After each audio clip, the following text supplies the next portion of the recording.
Welcome back, ladies and gentlemen, to Take Two. And for those who don't know, Take Two is a reference to filmmaking. When you're shooting a scene, you've got your clapperboard, you do the first take, and rarely does it ever go down as the final take in that single scene. So we go over multiple takes, or we go back to it over and over again just to have the perfect one. It's the same as taking a second look at a film that was released a couple of months or a few months ago in theaters, and now it's available on digital download or Blu-ray. So we revisit films, take another look at it, see if it's improved the second time around, or it's gotten worse, or maybe it's just still the same. Today's movie is Atomic Blonde, starring Charlize Theron and James McAvoy, a film that kicks off in the month of November of 1989, 3 months shy of my 5th birthday, still listening to the first couple of records by Michael Jackson, and the Berlin Wall finally comes crumbling down. Now, Atomic Blonde is an adaptation of the graphic novel The Coldest City, so essentially you're getting a comic book movie in the big screen. Well, now it's of course available at home in your smaller screens. And that's exactly what you're getting. It is a pure entertainer, fun to watch, it's all action, and well, you don't really have to use your brain for this one. But that doesn't mean that there isn't a certain weight behind the story and the characters. And let's get the obvious things out of the way. Yes, Charlize Theron is an Academy Award-winning actress.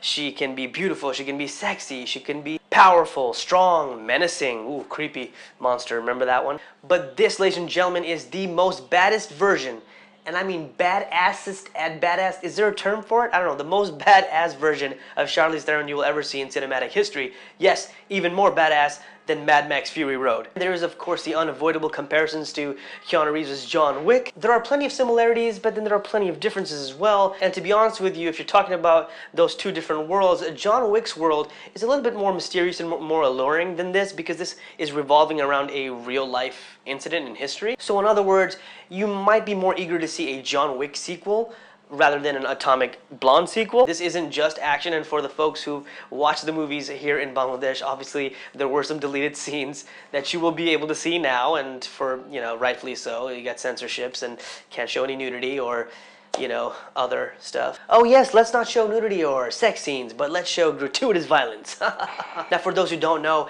when it comes to film or novels, the spy genre is my favorite. Spies, you know, espionage, assassins, all that stuff. It is my favorite, so I'm sort of a bit of a nut. So I do have just a little petty, you know, just nitpicking problems with Atomic Blonde, but putting that aside, for the general viewer, you guys will definitely enjoy this.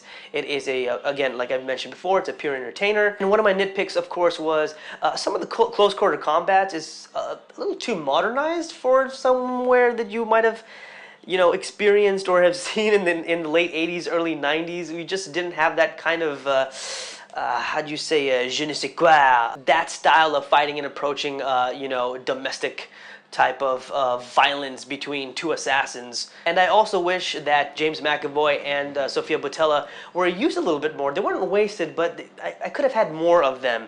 I wish they were more involved in the story and the overall film. But apart from that, I love the soundtrack, of course. It's all 80s, it has to do all 80s, and that's always it's always a plus when it comes to a film like this, especially when it's heavily stylized. And again, mentioning the fact that this is adapted from a graphic novel, so you will have that kind of style of directing and style of cinematography when it comes to a feature film. This is a pure action flick, and Charlize Theron puts on a very convincing performance, and you will have plenty of fun joining her in this roller coaster of a ride called Atomic Blonde. But overall, it didn't really have the same effect as John Wick had on me.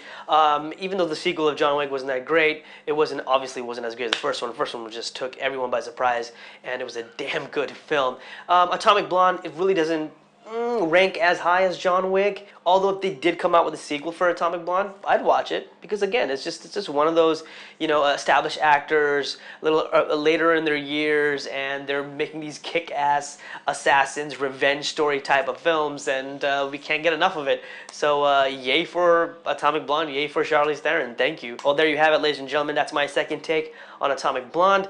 Hope you guys liked it, had my little opinions on it. And please follow me all over social media. You can find me at Moody Vintage to be regularly updated on new reviews and new videos that comes up here in Moody Vintage TV, just like Take Two, and of course the Moody Reel, where I do reviews on new released films and TV shows.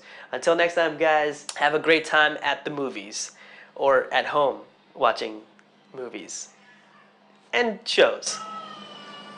There's a baby crying. not mine.